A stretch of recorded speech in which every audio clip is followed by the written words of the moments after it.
Padre, te damos gracias por la oportunidad de estar acá reunidos, gracias por traernos a tu iglesia, a este redil tuyo. Tú eres el príncipe de los pastores, nuestro amado Jesús. Tú eres el príncipe de los predicadores, el mejor teólogo, Señor, que alguna vez ha pisado la paz de la tierra, Señor. Lo hemos visto en ti y en tu palabra. Gracias por dejarnos esta enseñanza, esta doctrina. Queremos, Señor, fundamentarnos cada día más en ella y que ella sea el origen, Señor, y el destino de todas nuestras reflexiones. Te pedimos que seas tú guardándonos del error, que guíes tu enseñanza el día de hoy, Señor, y que dispongas nuestro corazón para escucharla con mansedumbre, con humildad y con el firme deseo de conocerte cada día más para adorarte de una mejor manera con toda nuestra vida, Señor. Gracias te damos y es en el nombre de Cristo que oramos. Amén.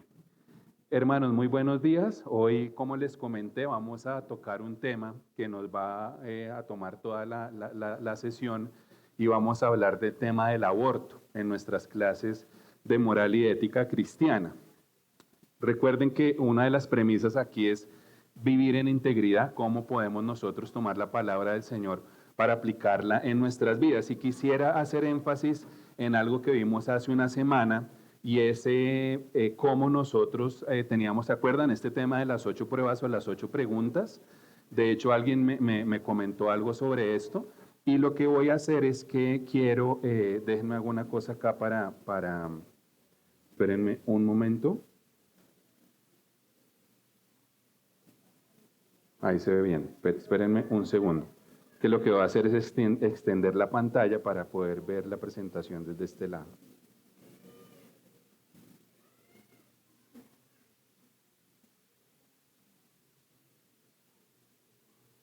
Un segundo.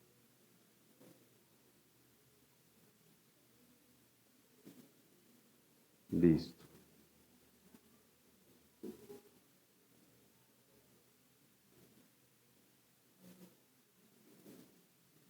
Bueno, entonces, estas son las 8 preguntas que habíamos hecho como evaluación. Si quieren pueden tomarle una foto porque en la sesión pasada pues pasamos una por una, pero nos parece valioso que las tengan como referencia. Recuerden que el marco de referencia de estas preguntas, ¿cuál es? Que en cualquier situación en la que yo me pueda encontrar como creyente, debo hacer una evaluación y si la respuesta a alguna de estas preguntas es no, lo más indicado es parar, no tomar esa decisión o tomar un poco más de tiempo para reflexionar y darle tiempo a esta situación para poder tomar decisiones con sabiduría y que especialmente ese punto 8 se cumpla, es si esto trae gloria a Dios o no. ¿Ya tomaron la foto? ¿Sí? ¿Están ahí? Listo, perfecto. Bueno, entonces continuemos. Bueno, entonces, como les decía, nuestro tema de hoy es el aborto. Quisiera que guardaran o marcaran en sus Biblias el siguiente pasaje, Salmo 139.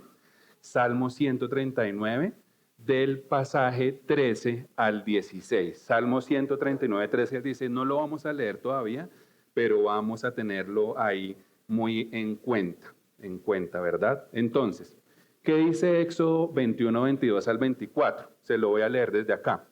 Y si algunos hombres luchan entre sí, golpean a una mujer encinta y ella aborta sin haber otro daño, ciertamente el culpable será multado según lo que el esposo de la mujer demande de él y pagará según lo que los jueces decidan. Pero si hubiera algún otro daño, entonces pondrás como castigo vida por vida, ojo por ojo, diente por diente, mano por mano, pie por pie. Y es curioso que estamos hablando del libro de Génesis, estamos iniciando, digamos, la palabra del Señor en este libro que hace parte del Pentateuco, y ya vemos una terminología que, aunque fue escrita aproximadamente hace 3.500 años, es totalmente relevante para los días de hoy. Si dos hombres se pelean y en esa pelea hay una mujer embarazada y la golpean por accidente o no, y si esta mujer, ¿qué palabra mencionamos ahí? Aborta. Entonces esto ha estado presente desde los albores de la humanidad, estos temas. Entonces, el 22 de enero de 1973, la Suprema Corte de Justicia de Estados Unidos decidió legalizar el aborto en un caso muy conocido que se llamó Roe versus Wade, por considerar que las leyes violaban el derecho constitucional a la privacidad de la mujer. ¿Por qué les menciono esto? ¿Por qué Estados Unidos?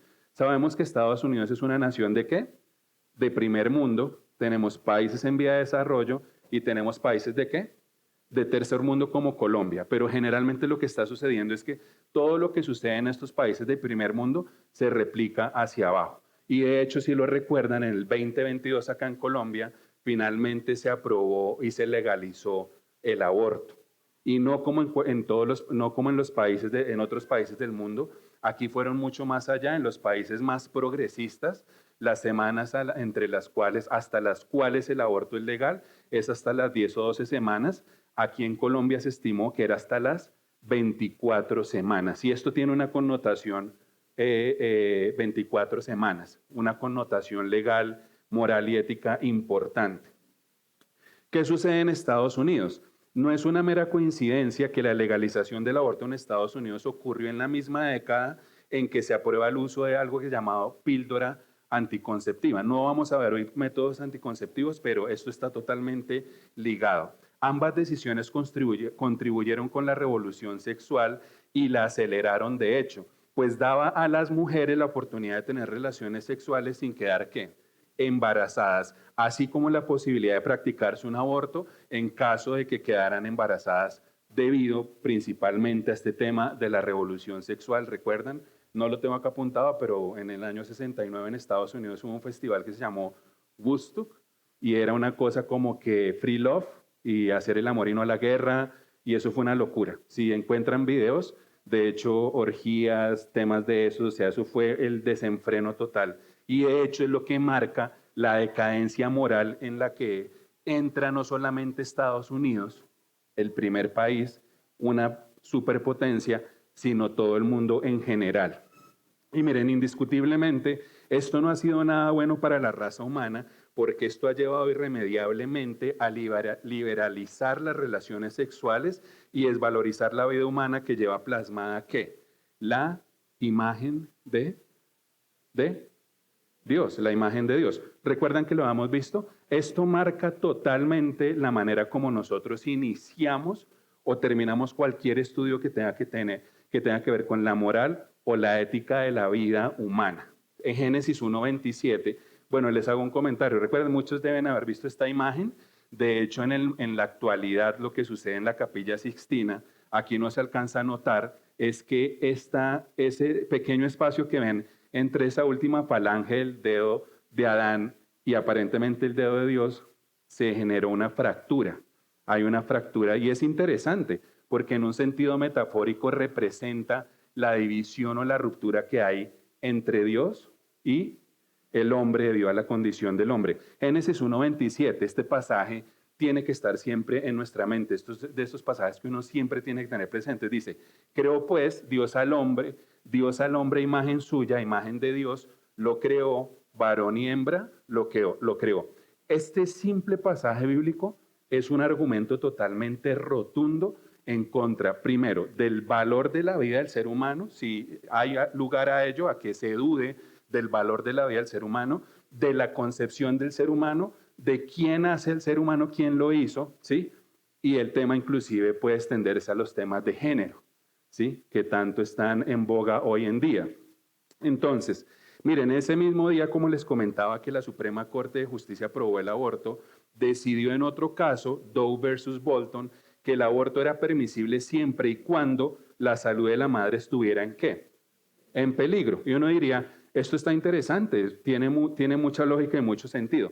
Pero el problema se agravó ya que la Suprema Corte inmediatamente pasó a definir la salud de la madre, el estado de salud de la madre, incluyendo factores tales como aspectos físicos, emocionales, psicológicos, familiares y la edad del paciente. Entonces, no solamente se aprueba el aborto, no solamente se levantan restricciones, sino que entra un concepto que es la salud de la madre, pero no desde un punto de vista médico-científico, sino de un punto de vista totalmente ¿qué? Subjetivo.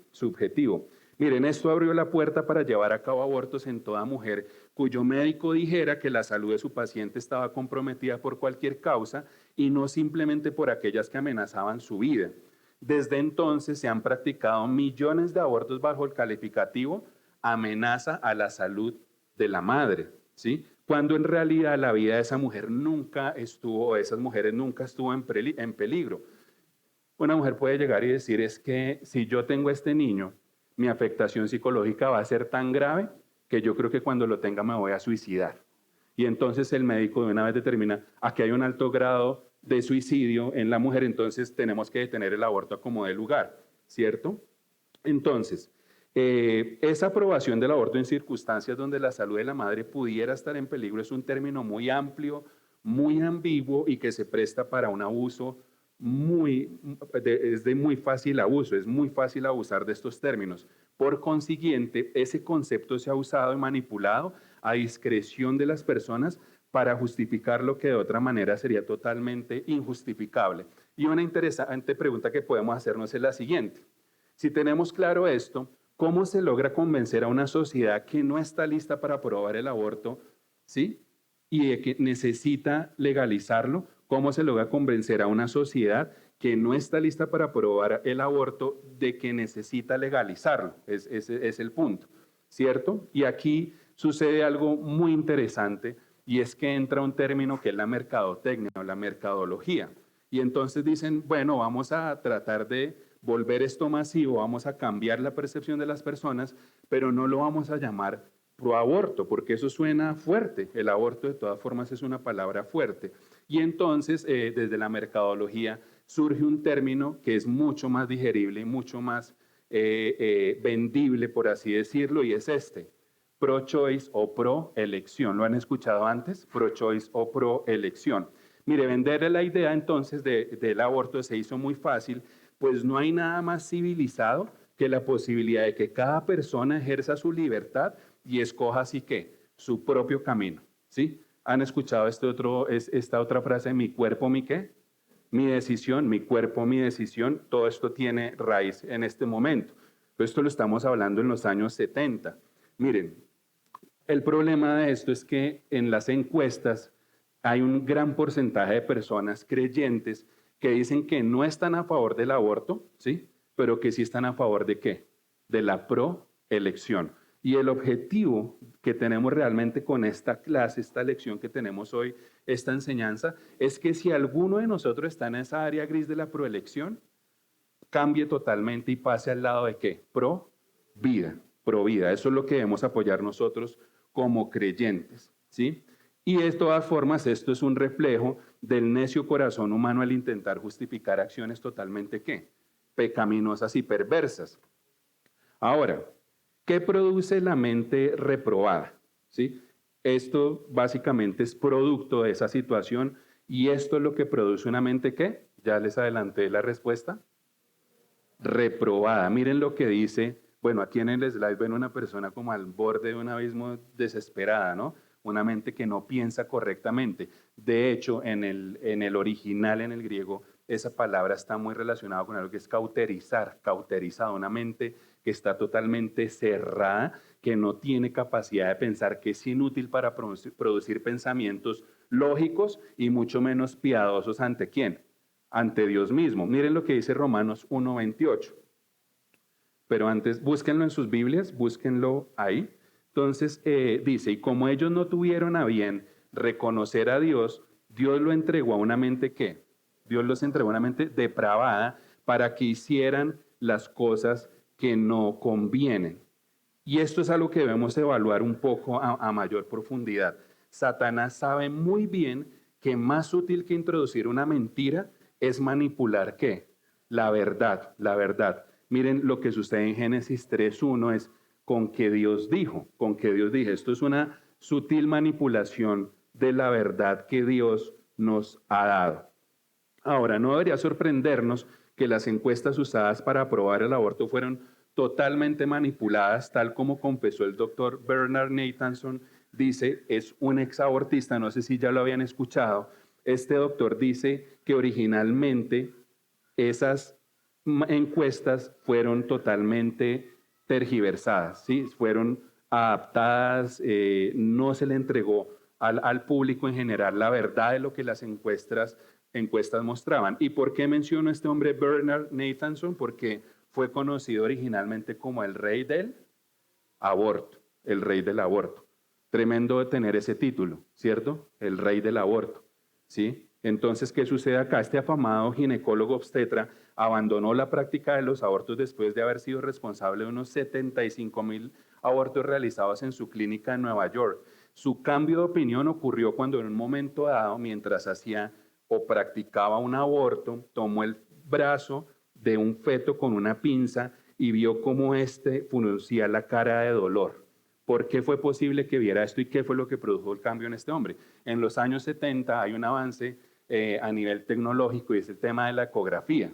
Cuando empieza ya este avance, este hombre tiene la capacidad de ver lo que está sucediendo dentro del vientre de la madre y puede ver la cara de dolor del feto. Y se lo menciono porque esto es clave, porque muchas redefiniciones respecto a cuándo comienza la vida y cuándo un ser que ha sido engendrado puede ser llamado un ser humano, se reducen al simple hecho de pensar que los fetos aproximadamente hasta los 24 semanas de gestación no pueden sentir ¿qué?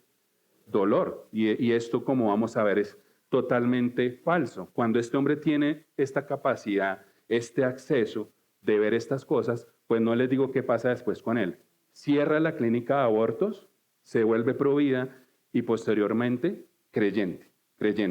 Y esto, miren, he tenido que leer bastante literatura sobre este tema. Yo no soy médico, mi campo profesional es totalmente diferente, pero algo que encontré muy curioso en muchos libros y que es un punto común es de personas a favor del aborto o que practicaban o promovían el aborto, que empiezan a ser pro-life, pro-vida, pero curiosamente en ese proceso, ¿qué sucede con ellos? Encuentran la verdad bíblica y muchos de ellos terminan defendiendo la vida desde una postura totalmente bíblica y teológica. Miren qué sucede acá. En 1984, este hombre, este doctor, estrena un documental llamado The Silent Scream o El Grito Silencioso. ¿Sí? Aquí él muestra al mundo que el feto realmente siente dolor durante un proceso de aborto y desde entonces dicho documental se ha convertido en un arma fabulosa en contra de los argumentos pro aborto. El testimonio del doctor Nathanson incluye el relato de cómo se diseñó toda una estrategia mercadológica para convencer a la población a favor del aborto. ¿Sí? 3 puntos menciona él.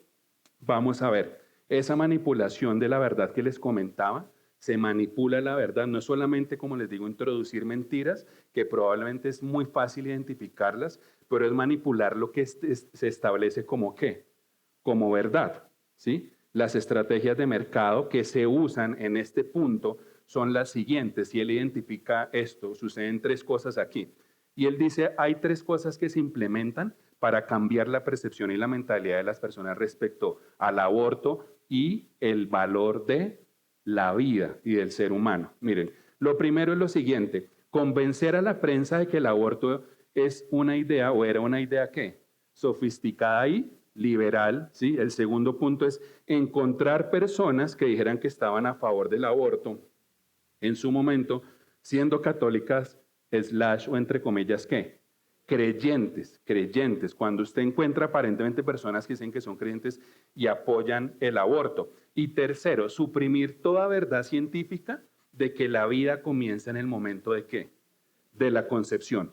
Todos los debates que ustedes van a ver a nivel inclusive, hay muchos debates, ustedes buscan debates pro aborto, pro vida en Estados Unidos o en diferentes cortes del mundo, este es el punto neurálgico.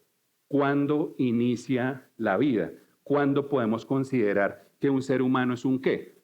Un ser humano, ¿sí? Entonces, recuerdan que les mencioné este caso de Roe versus Wade, ¿sí? Roe versus Wade, búsquenlo, fue algo muy afamado, fue difundido mediáticamente y de hecho esto estuvo en vigencia hasta el año 2022, donde finalmente esta ley se deroga y cada estado en Estados Unidos ya tiene la potestad para decidir en qué momento practicar o no un aborto. Pero entonces uno dice, oiga, hay una manipulación de la verdad y de los hechos y datos científicos. Miren, la señora Norma McCorvey, del afamado caso Roe versus Wade. Y uno dirá, ¿qué tiene que ver esta señora ahí? Pues ese es el seudónimo de ella, Roe, ¿sí? dio testimonio de que ella fue usada por sus abogadas para producir un caso que permitiera legalizar el aborto, ¿sí? Esta mujer, en ese momento la manipulan, estamos hablando del año 72-73, y le hacen decir en frente a un jurado que ella había sufrido una violación cuando no fue así, ¿sí? De hecho, en ese proceso, en ese juicio, ella toma la decisión de tener su bebé. Lo dio en adopción, pero tomó la decisión de tenerlo. Es curioso que la mujer que usan para establecer o implementar la ley del aborto legal es una mujer que en este proceso toma la decisión de ¿qué? De tener a su bebé. Entonces, miren, aquí sucede todo esto. Ella llevó a término su embarazo y lo dio en adopción. Posteriormente, Norma McCorvey confesó que nunca fue violada y argumentó que eso fue usado para apoyar su caso, ni pensó inicialmente en abortar y se convirtió en una activista en contra del aborto y el controversial fallo legal que ella misma había ayudado a conseguir. Y uno diría, oh, qué chévere, triunfó la verdad, triunfó el bien, ¿sí? Sobre el mal, pero aunque ella saliera a abogar a favor de la vida y en contra del aborto, ya la sentencia estaba dada. Entonces aquí sucede algo, solamente se necesita una mentira, introducir una sola mentira. Yo les preguntaría, ¿cuántas mentiras fueron introducidas en el jardín del Edén? Una, ¿sí? Con que Dios dijo. Fue introducida una. Y miren dónde estamos en este momento. ¿Dónde estamos en este momento?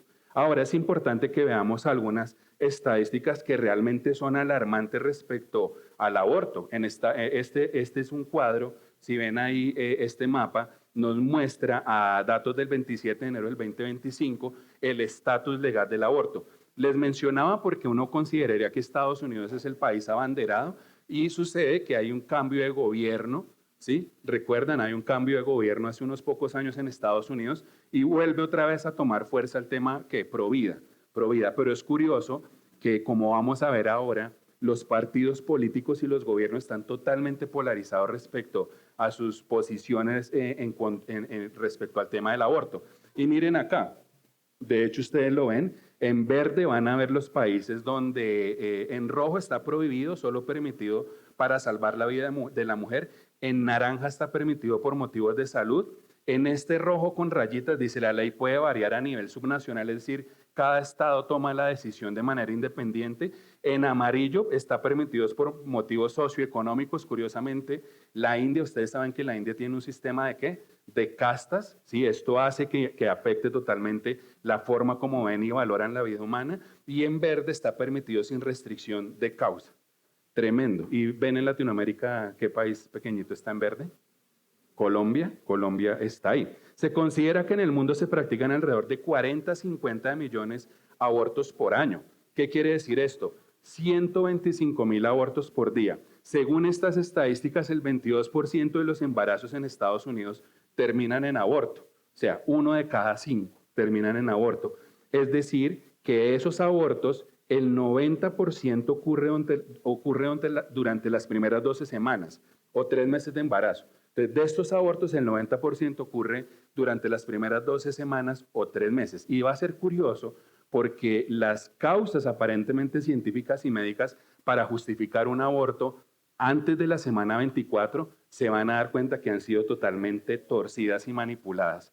Porque uno diría, oh, claro, es que esto es algo legal y hay una investigación muy sólida detrás de todo esto y una documentación científica y médica. Pero es curioso que todas estas situaciones, inclusive donde la vida de la madre está en riesgo, no se producen sino hasta después de la semana 24, Ahora, ¿qué sucede en Colombia? Estadísticas. Miren esto. 2019, 22,000 abortos, 2020, 21,000, 2021, 27,000 y, oh sorpresa, se legaliza el aborto en Colombia y en el 2022 ya contaban casi 44,000 abortos, ¿sí? Estamos hablando casi de un 45% más de abortos según datos de Profamilia. Entonces, desde esa despenalización en la sentencia C055 se han realizado más de 154,000 abortos legales en Colombia. En 2024 se registraron más de 56,000. De esos 56,000, el 80% fueron antes de la semana 12 de gestación. La mayoría se realizaron mediante un método farmacológico.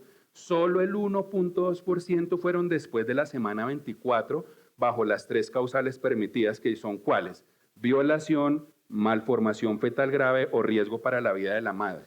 Y esto tiene unas tendencias interesantes y es curioso porque en el 2025 estos porcentajes, estos valores empezaron a bajar, pero no porque haya una concientización, sino por otra razón que es aún más grave, y es que el índice de natalidad está descendiendo drásticamente en Colombia. Y estamos hablando de un país tercermundista, porque si ustedes evalúan la densidad demográfica y la cantidad de la tasa de nacimiento en los países de tercer mundo normalmente está totalmente, ¿qué?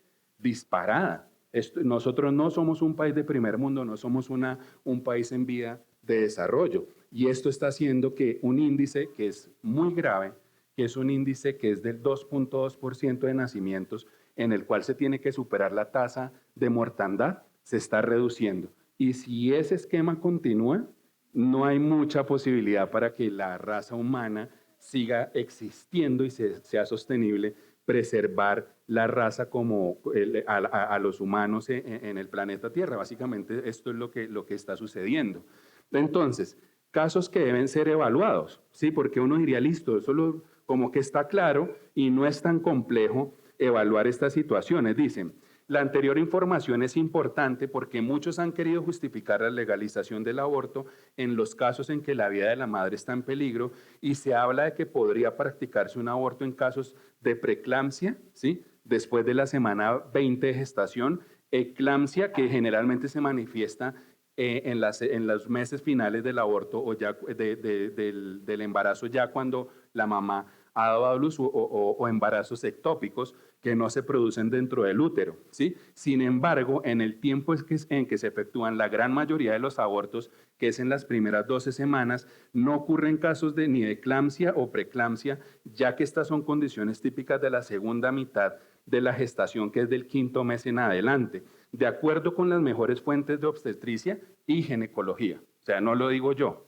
no lo estamos diciendo como comunidad de gracia, esto es un argumento totalmente médico y científico. Ahora, miren, cuando la población general desconoce estas verdades, resulta muy fácil manipular y tergiversar estos términos médicos para usarlos a favor de ¿qué? De intereses totalmente particulares. Esto es lo que les acaba de comentar de esas 12 semanas. Y esa población es para que lo veamos nuevamente. Cuando la población general desconoce estas verdades, resulta muy fácil manipular y tergiversar estos términos médicos para usarlos a favor de intereses particulares. De hecho, una de las mejores herramientas que podemos usar en contra de todos estos argumentos es que la información, y hay acceso a esa información y tenemos que estar al tanto de todo ello.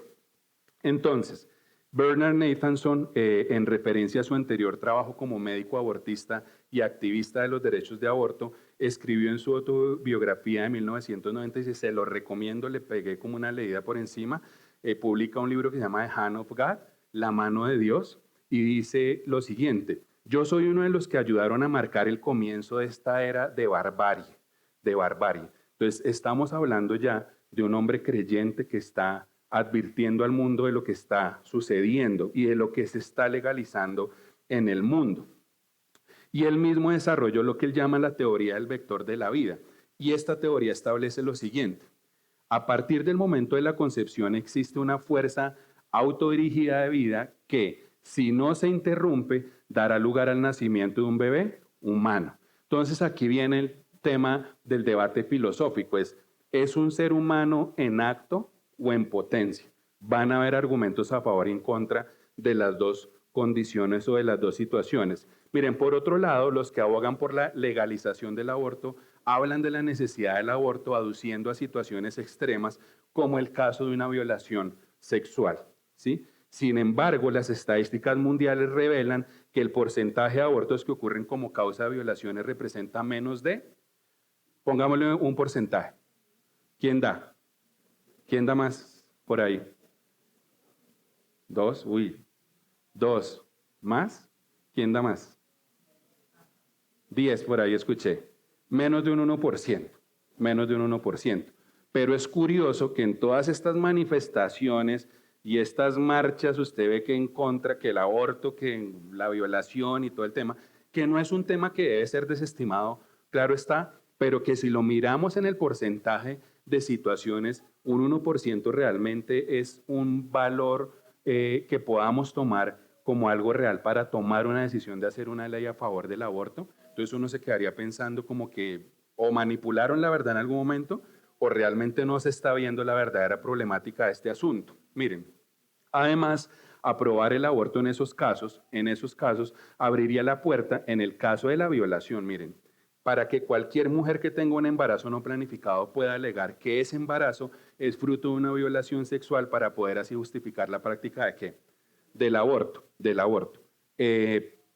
No de primera mano, pero he escuchado de casos donde la mujer queda embarazada, el hombre toma la decisión y dice, quiero que tengamos este bebé, ella dice no, la relación se acaba, terrible, empiezan a pelear y la forma en que la mujer toma venganza de este hombre es que, mencionando que fue violada y justificando a través de esto el aborto. De estos casos hay muchísimos si nos ponemos a mirar e investigar, pero obviamente esto no hace parte de las noticias y esa comunicación que nos están vendiendo por los medios diariamente. Entonces, es bastante evidente que los activistas pro aborto buscan encontrar cualquier ventana por donde ellos puedan entrar para poder garantizar así todo tipo de abortos. Vamos a hablar al final de un hombre llamado Peter Singer que dice que inclusive hasta los 3 años de edad los padres deberían tener la libertad de tomar la decisión de matar a un niño. ¿Sí?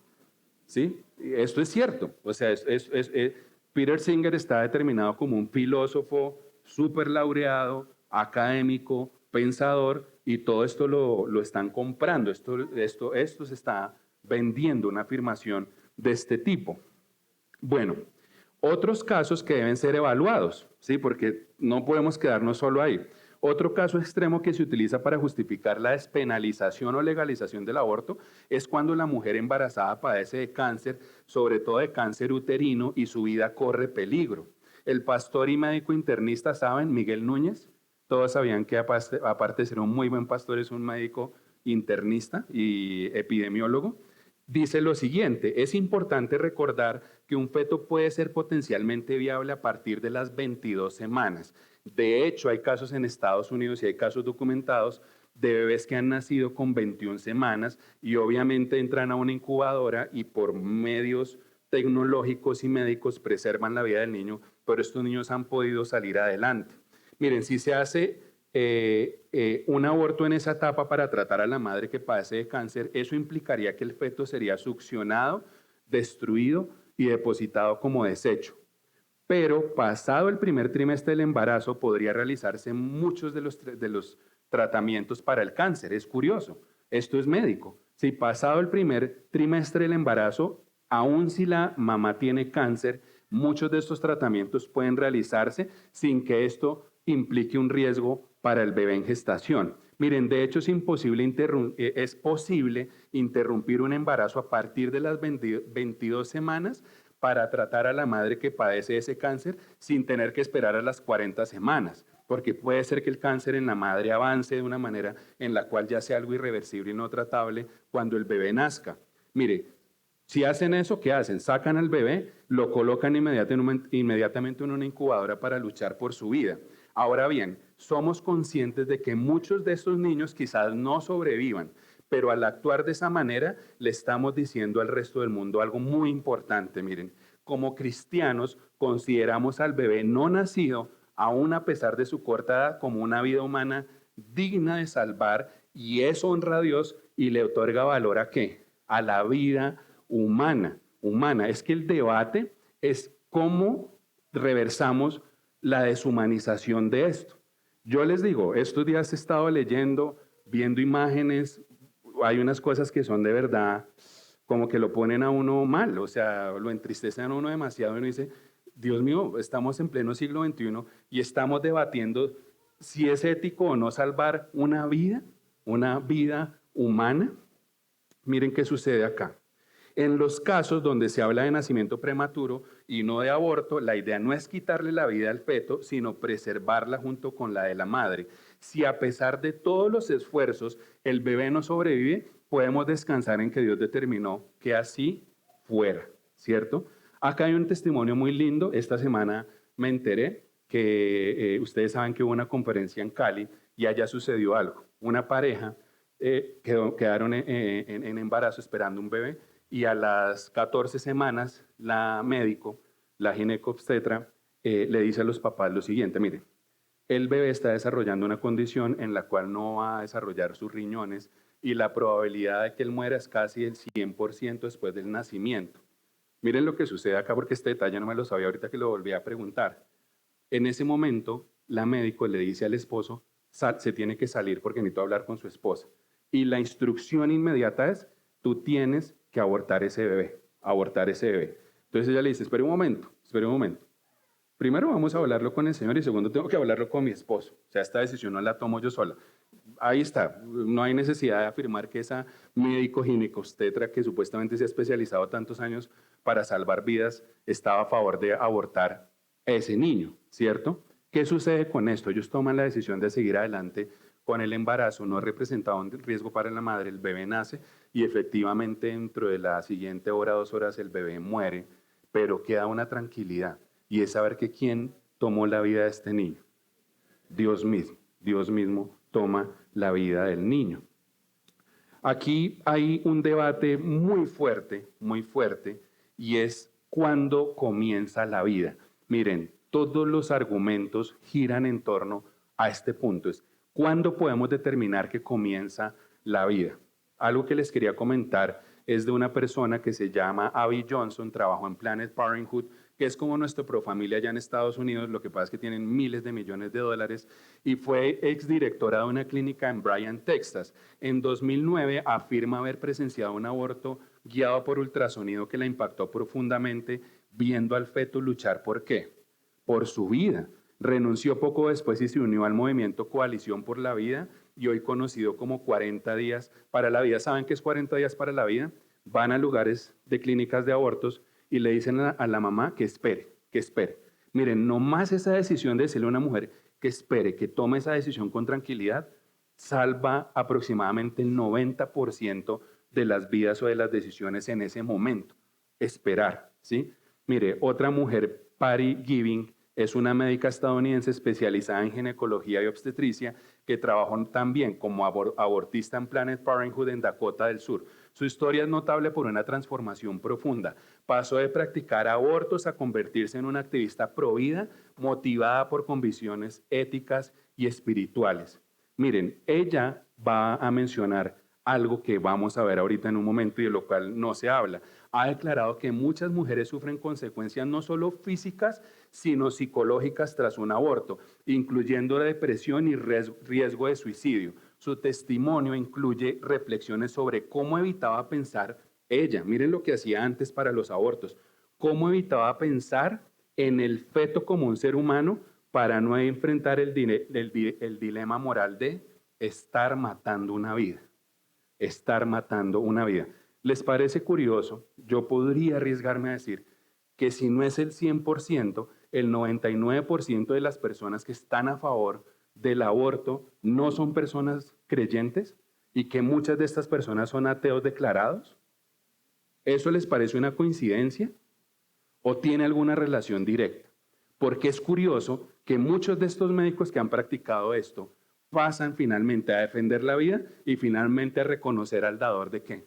De la vida, que esto es lo más impresionante en estos casos. Ahora el debate es el siguiente: ¿cuándo comienza la vida? Job 33:4 dice algo muy lindo y es lo siguiente: el Espíritu de Dios me ha hecho y el aliento del Todopoderoso me da vida, vida. Tristemente, el aborto se ha convertido en un tema político a nivel mundial y la mejor evidencia de ello es que los legisladores aún no han podido resolver ese problema.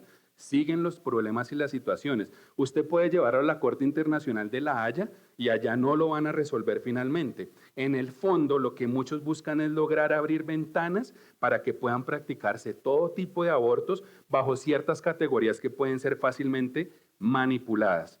es común ver partidos políticos totalmente polarizados respecto a las posiciones frente al aborto, cuando la realidad debería ser ¿cuál? Que la vida fuera defendida sin importar la afiliación política de una persona, Y es un tema bastante interesante que no alcanzamos a cubrir en esta enseñanza. Seguramente no lo cubriremos próximamente o de pronto en la última lección que hablamos un poco de los temas del gobierno, los cristianos con el gobierno, y es que especialmente en gobiernos progresistas y de izquierda es común esta intencionalidad de controlarlo todo bajo la bandera de la igualdad, la justicia social, el bien común, y esto incluye ¿qué? La salud, la educación, la economía, la propiedad privada, la ideología, los recursos naturales y especialmente algo, la forma de pensar o de cómo tergiversar o cambiar la cosmovisión de las personas y finalmente afectar y decidir sobre quién tiene derecho a vivir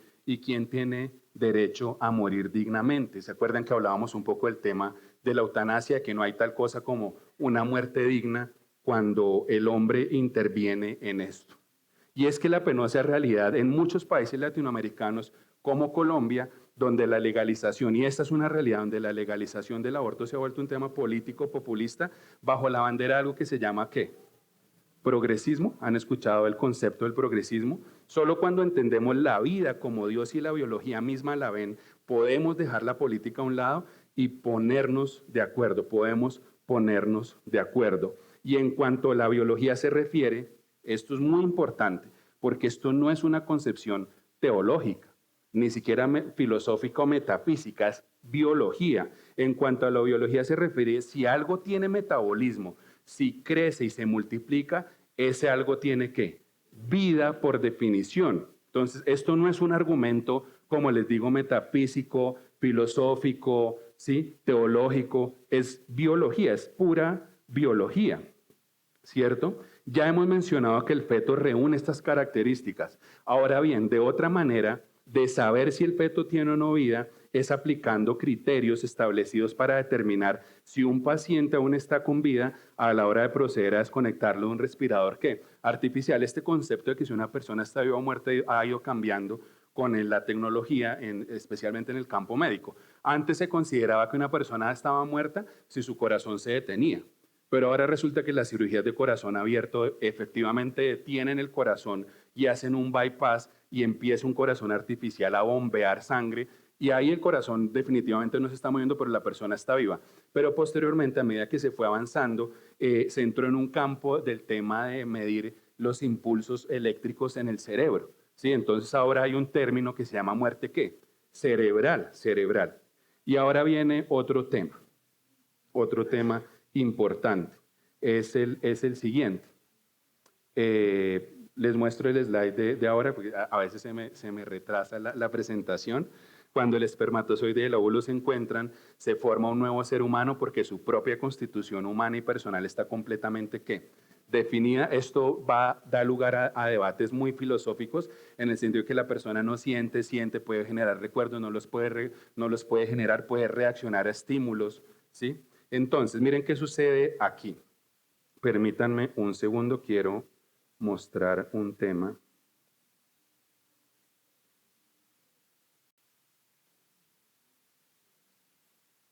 Espérenme un momento.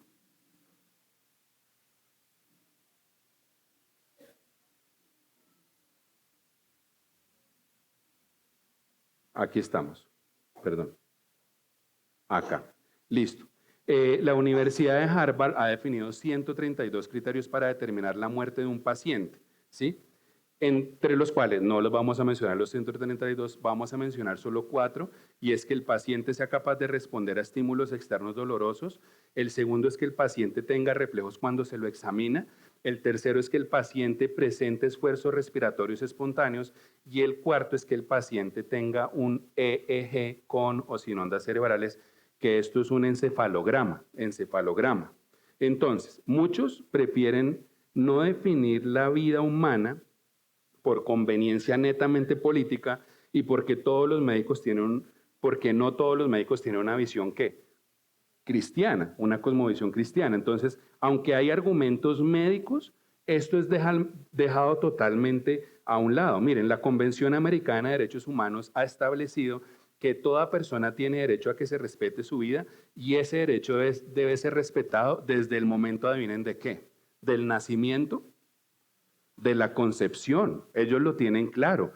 Eso es la Convención Universal de Derechos Humanos. Ellos lo tienen ahí. Sin embargo, esto es obviamente totalmente dejado a un lado. Miren, lógicamente, si el derecho a la vida debe ser respetado desde el momento de la concepción, es porque se entiende que el feto en el vientre es una vida ¿qué?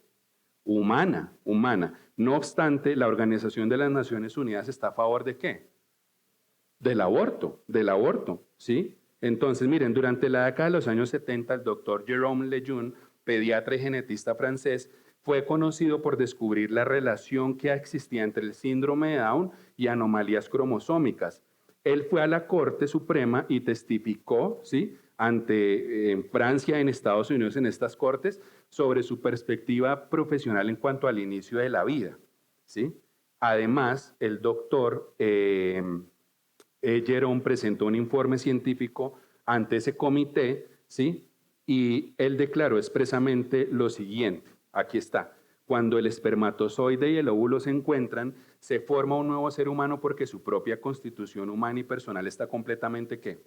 Definida, ¿sí? La fecundación produce una constitución personal que es enteramente única a este ser humano, la cual no ha ocurrido antes ni ocurrirá jamás. No debería haber dificultad en entender que en el principio de la vida, la información genética, la estructura molecular del huevo, el espíritu, la materia y el cuerpo ya están completamente unidos porque es el comienzo de una nueva y maravillosa vida que llamamos ¿qué? Un ser humano desde el mismo momento de esa concepción.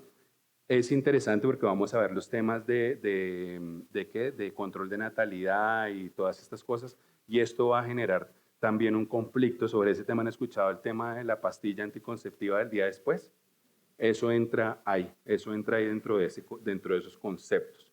Asimismo, con relación a la pregunta de si en su opinión el feto era una vida humana, Lejeune contestó esto, miren lo que él contesta: esa no es mi opinión, es la enseñanza de toda la genética que he aprendido. No hay duda de que es un ser humano porque no es un ser chimpancé, por tanto es un ser humano.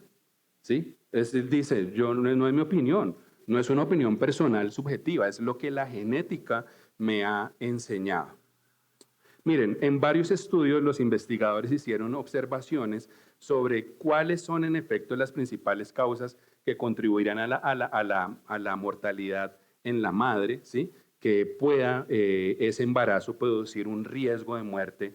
Y es curioso porque hay varios de estos que pueden parecer muy lógicos, otros no tanto, ¿sí? Pero por ejemplo dicen que la deficiencia en la calidad de los servicios de salud es una causa que es importante en esto, la mala nutrición, la hemorragia, la sepsis, causas indirectas como anemia, malaria, hepatitis, problemas cardíacos, ¿sí? Deficiencia severa de vitamina A, deficiencia de yodo, deficiencia documentada de calcio, ¿sí? Entonces, esto básicamente desde el punto de vista científico o médico certifica que un aborto es necesario para proteger la salud de la madre y el aborto es completamente legal hasta bien entrado el 9º mes de embarazo, ¿sí?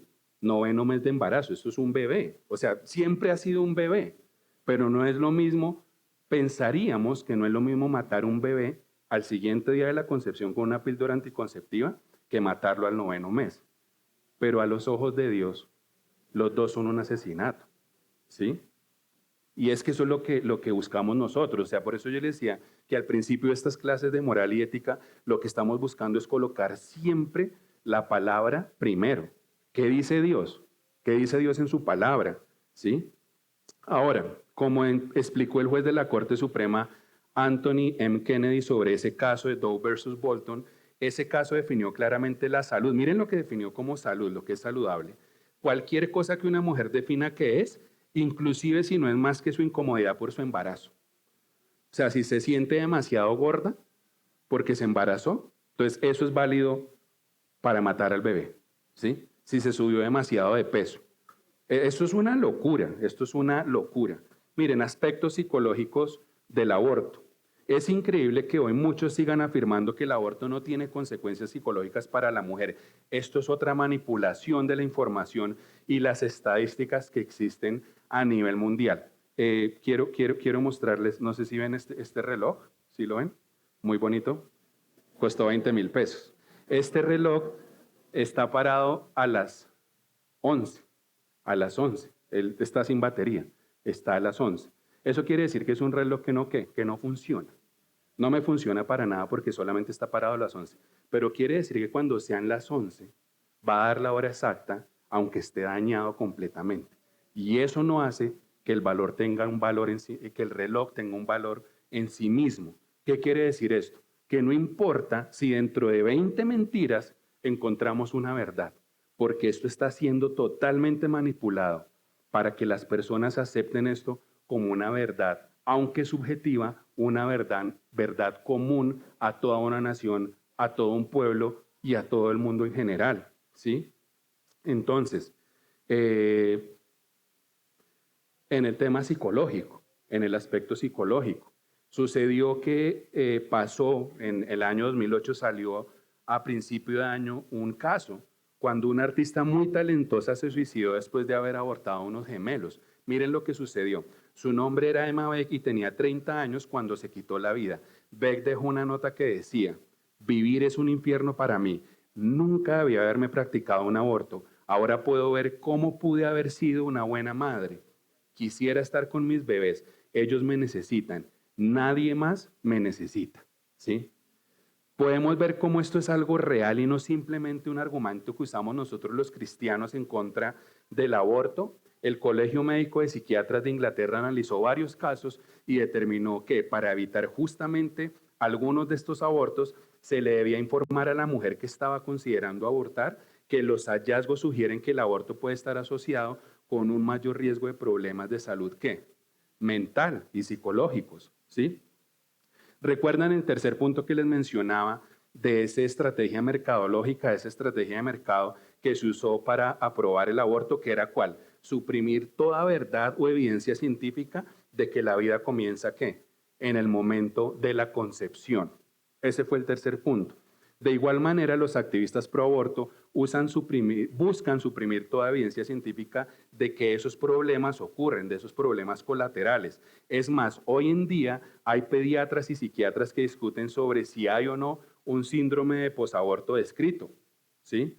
No podemos afirmar que cada mujer que tiene un aborto padezca el mismo síndrome posaborto, pero ciertamente hay un síndrome posaborto descrito y documentado en ese colegio de psiquiatría o colegio médico de Inglaterra, Escandinavia y otros países también lo tienen documentado, pero que muchos se niegan a ¿qué? A reconocer. Hablando del reloj que no tiene hora, ¿me pueden decir qué hora es?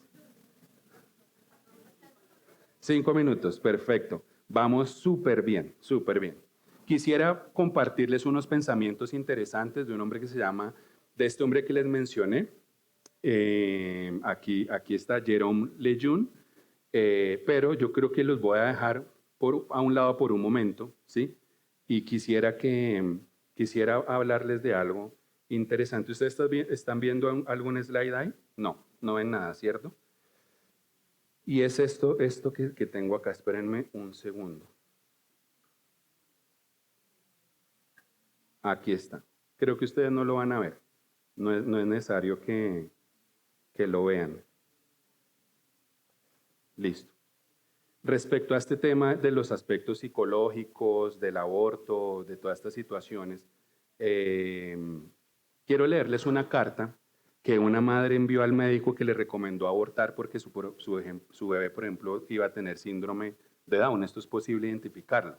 Miren, hace 2 años atrás, esto fue en el 2016, cuando Courtney vivió uno de los momentos más felices de su vida al descubrir que estaba, ¿qué? Embarazada. Al poco tiempo supo que esperaba una niña y aumentó su alegría, pues era lo que deseaba. Sin embargo, semanas después y dentro de las rutinarias citas médicas a las que acudía para poder tener todo bajo control en el proceso de gestación, su médico le dio la noticia de que la niña iba a tener síndrome de Down. Y en esto inicia él a insistir en que aborte. Los argumentos de este médico son bastante curiosos porque él dice que su calidad de vida iba a disminuir notablemente y a medida que el niño fuera creciendo, pues más aún, ella y su esposo iban a sufrir las consecuencias de tener este bebé. Pero sucedió algo particular. Ella toma la decisión de tener su bebé y al poco tiempo conoce una familiar, tiene una situación similar. Su bebé nace con síndrome de Down, pero le cuento una historia. Miren lo que pasa. Le cuenta esta historia a esta mujer y ella decide escribirle al doctor que le había recomendado que abortara. Miren esto. Esta es una carta que ella le escribió a este hombre. Dice: querido doctor, un amigo me dijo hace poco que cuando el especialista en ecografías y sonogramas vio a su hijo, le dijo: es perfecto. Cuando su hijo nació, lo hizo con síndrome de Down, por lo que fue a visitar a este mismo médico. Este miró al pequeño y dijo: te lo dije, es perfecto. ¿Sí? Su historia me desgarró. Aunque estaba agradecida por la historia de mi amigo, me llenó de dolor no haber tenido a ese médico. Me hubiera gustado que usted hubiese sido ese médico. Vine usted en el momento más difícil de mi vida, estaba completamente aterrorizada, ansiosa y desesperada. Aún no sabía la verdad sobre mi bebé y eso es lo que necesitaba desesperadamente. Pero en lugar de apoyo y aliento, usted sugirió que interrumpiera el embarazo de nuestra hija. Le dije su nombre y usted nos preguntó si entendíamos la baja calidad de vida que tendríamos con un niño con síndrome de Down. Sugirió que reconsideráramos la decisión de continuar con el embarazo, ¿sí? Yo estoy muy triste, no estoy enfadada, estoy triste porque esos pequeños corazones palpitantes que ve todos los días no le llenen de una admiración perpetua. Estoy triste porque los intrincados detalles y el milagro de sus dulces dedos de manos y pies, pulmones y ojos y oídos no le hayan hecho reflexionar. Estoy triste porque dijera que un niño con síndrome de Down disminuiría nuestra calidad de vida y se me rompe el corazón con la posibilidad de que se lo diga hoy en día a otra madre. Pero sobre todo estoy triste porque nunca hubiera tenido el privilegio de conocer a mi hija Emerson, ¿sí? Esto es curioso porque uno ve estos casos y estas situaciones y uno se está dando cuenta que se reduce a pensar inclusive desde el ámbito médico y científico que el bebé es un parásito. Muchas de esas mujeres que ustedes van a ver marchando a favor del aborto consideran que el bebé es un parásito, que debe ser eliminado de su cuerpo. Y esto es triste, ¿verdad? O sea, uno lo evalúa. Quisiera mostrarles esta imagen. ¿Mm? Esa es la bebé, ¿sí? Y entonces usted dice: Señor, perdónanos porque si descuidamos la imagen con la que Dios nos ha creado, ¿qué podemos decirle al Señor a esto? Perdónalos porque no saben lo que hacen. Perdónanos, Señor. Ayúdanos a defender la vida, a entenderla como tú la entiendes y como tú la has concebido. ¿Recuerdan esa foto que les mostré que fue tomada a más de 6.000 millones de kilómetros de distancia de la Tierra, que se ve ese punto azul?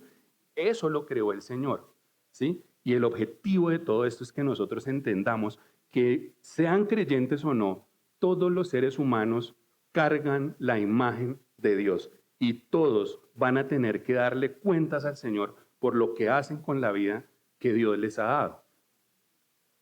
Bueno, perdón que me pongo emocional, pero es que es imposible no poder ver esto como Dios lo ve. Volvamos a leer el Salmo 139 para terminar. Dice, Salmo 139 del 13 al 16 dice lo siguiente. Salmo 139 del 13 al 16. Porque tú formaste mis entrañas, me hiciste en el seno de mi madre. Te daré gracias porque asombrosa y maravillosamente he sido hecho. Maravillosas son tus obras y mi alma lo sabe muy bien. No estaba oculto de ti mi cuerpo, cuando en secreto fui formado y entretejido en las profundidades de la tierra. Tus ojos vieron mi embrión y en tu libro se escribieron todos los días que me fueron dados cuando no existía ni uno solo de ellos. Esta es la palabra del Señor. Amén. Bueno, oremos para terminar, hermanos. Padre, gracias te damos por este momento, por darnos la posibilidad de acercarnos a tu palabra, a ver el valor de la vida, Señor, que tú nos has dado, que es intrínseco, Señor, desde que somos concebidos, Señor. Y qué maravilloso es leer Que esos días que tú nos has dado, sean pocos o muchos, ya están escritos en el libro de la vida, Señor. Tú los conoces todos y cada uno de ellos. Te pedimos perdón por una humanidad caída que no valora el sentido de la vida, Señor. Te pedimos perdón por una civilización, Señor, que aparentemente busca favorecer la vida, pero que no es capaz de cuidar un ser tan indefenso como lo es un bebé antes de nacer. Que todos los que estamos acá hoy, aquí ahora, Señor, reconozcamos este valor como tú lo puedes ver. Muéstranos con tus ojos, Señor, esta realidad y que nuestra vida, Señor, sea transformada de una manera que nunca dudemos, Señor, en que la vida siempre debe ser defendida porque fue creada por ti, Señor, y es tu mayor creación en un universo, Señor, que no tiene vida, que está muerto, que es inerte. Encontrar esta explosión, esta maravilla que tenemos en este mundo, Señor. Te damos gracias porque no solamente eres creador, sino sustentador de la vida. Y tú habrás de juzgar, Señor, en algún momento a todos los vivos y muertos. Que estemos nosotros en Cristo, Señor, porque si hemos pecado contra ti en alguna manera, sabemos que Cristo ha pagado por estos pecados en la cruz, Señor. Gracias por enseñarnos a defender la vida que tú mismo nos has dado. Y es en el nombre de Cristo que oramos. Amén.